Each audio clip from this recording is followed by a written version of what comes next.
Con Suena Campo nos llegamos hasta el Hotel Sheraton, donde Nidera Semillas está desarrollando una jornada muy interesante para los productores de la región norte. Aquí estamos junto al ingeniero Facundo. Bueno, Facundo, bienvenido a Suena Campo.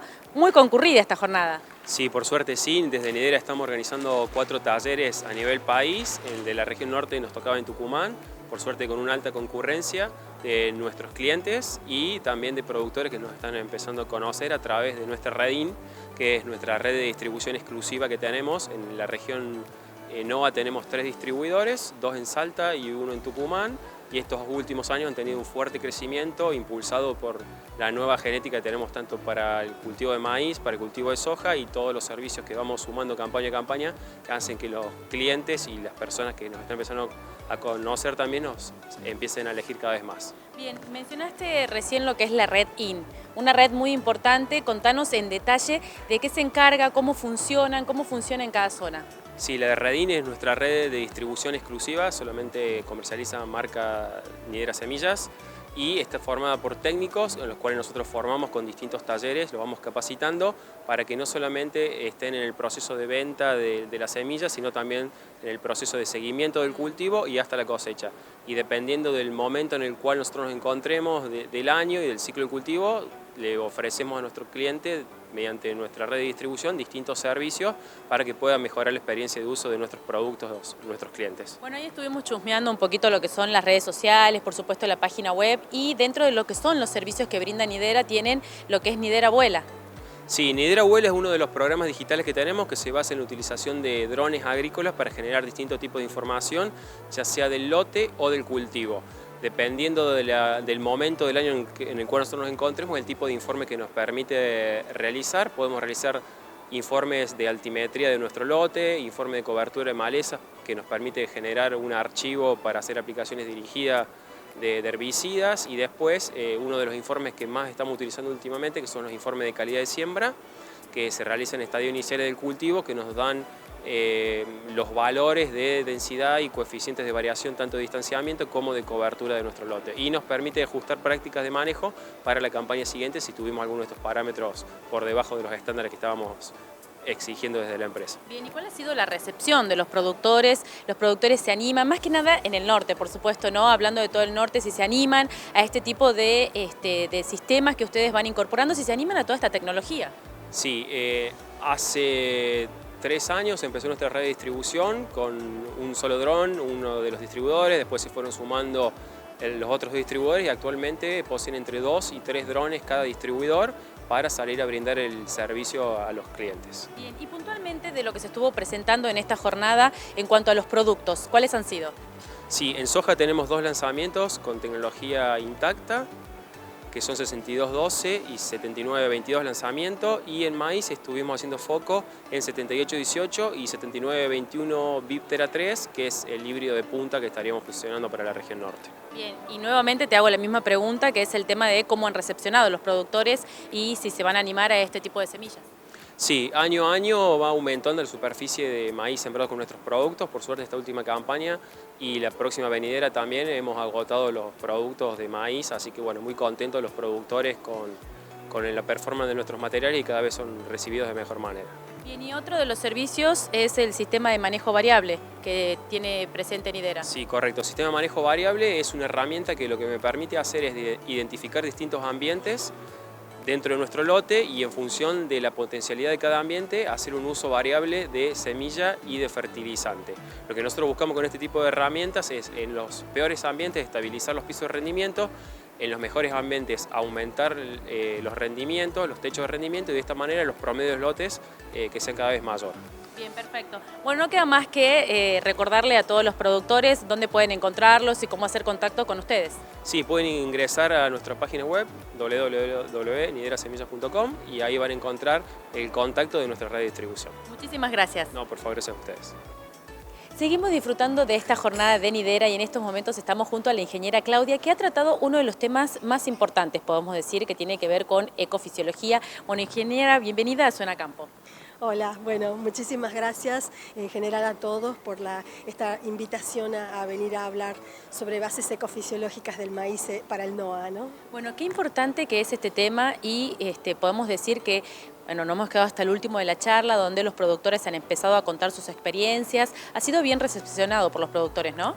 Sí, yo creo que la idea cuando hablamos de las bases ecofisiológicas es de dar las cuestiones conceptuales, ¿no?, de cómo funciona el cultivo de maíz en determinados ambientes o ante las distintas condiciones ambientales, pero lo más rico de estos talleres para mí es la interacción, ¿no?, que cada cual cuente lo que ve, lo que observa, porque yo opino que de esa manera construimos conocimiento, ¿no?, entre todos. Bien, algo que pudimos observar en la charla, que una pregunta que usted hizo, y solo fue un productor el que levantó la mano cuando preguntó si es que había cosecha temprana, siembra temprana.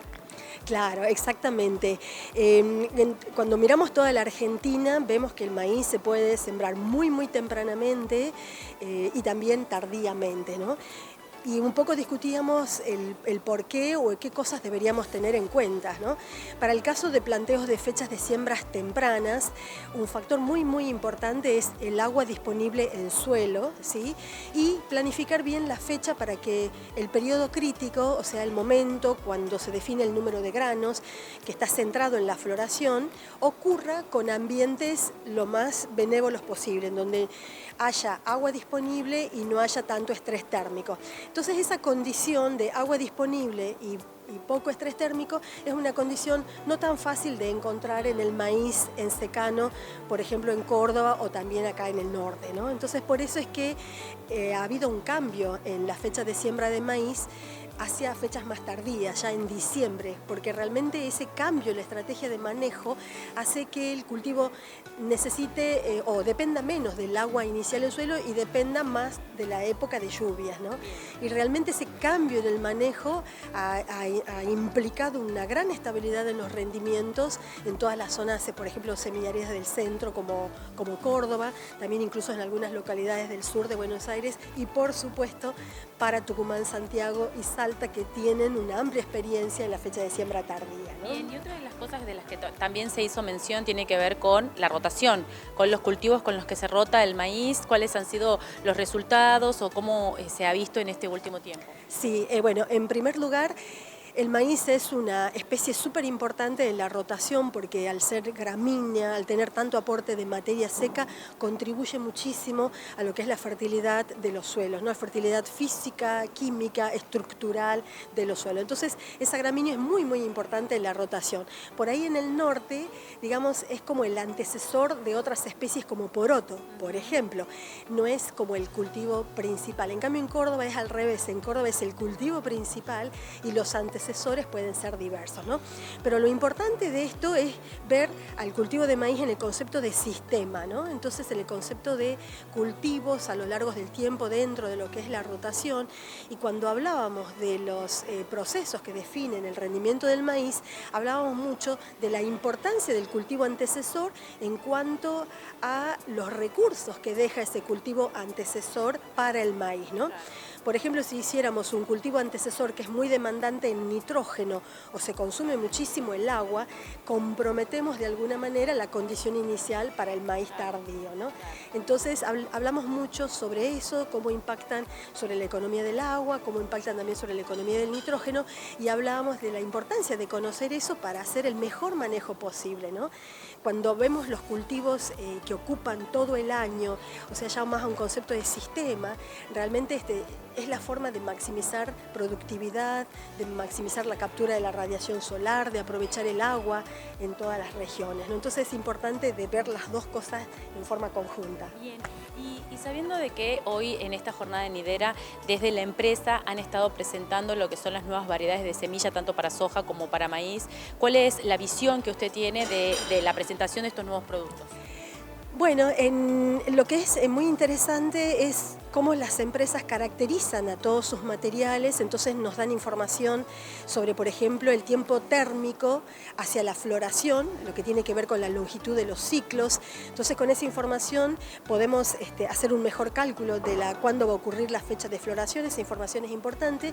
Y después también me gustó muchísimo ver todo el esfuerzo que hacen para entender cómo debería manejarse la densidad de plantas o la densidad poblacional en el maíz en función de la calidad ambiental. Así que dejaron muchos conceptos sobre lo que es la calidad ambiental, que de alguna manera define los techos de rendimiento para un determinado ambiente y cómo debería manejarse en particular la densidad del maíz en cada uno de esos ambientes, ¿no?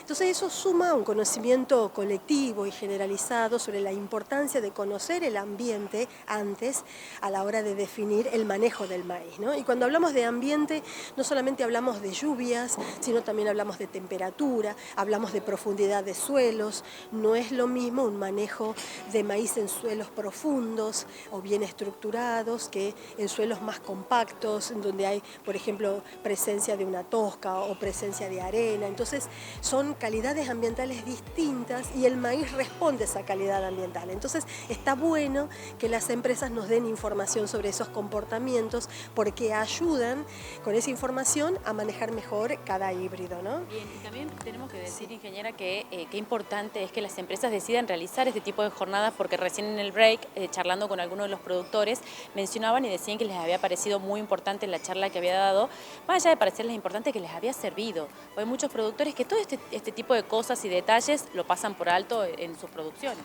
Claro, exactamente. Bueno, esta charla lo que tuvo de lindo es que estuvo diseñado como para hablar una cuestión más sobre conceptos, cuando hablamos de los conceptos ecofisiológicos para entender cómo funciona el maíz, y fue complementada con esto de decir, bueno, a ver, nosotros tenemos esta genética para el NOA, fíjense esta información que los puede ayudar a decidir, y una cosa muy linda que también yo quiero rescatar es cómo desarrollan herramientas de apoyo al productor, ¿no? Eso también estuvo muy bueno, que nos muestren esas aplicaciones que ayudan al productor en la toma de decisiones, ¿no? La tecnología, ¿no?, que se empezó a aplicar y que el productor se anime a utilizar toda esta tecnología. Tal cual, que se traduce en aplicaciones amigables en donde el productor, utilizando una cierta información relacionada con la calidad ambiental, puede ser apoyado luego en la toma de decisiones, ¿no? Así que me parece que tiene de interesante ese combo de cosas que se han presentado. Perfecto. Bueno, ingeniera, le agradecemos muchísimo por toda la información brindada y excelente ha sido su charla.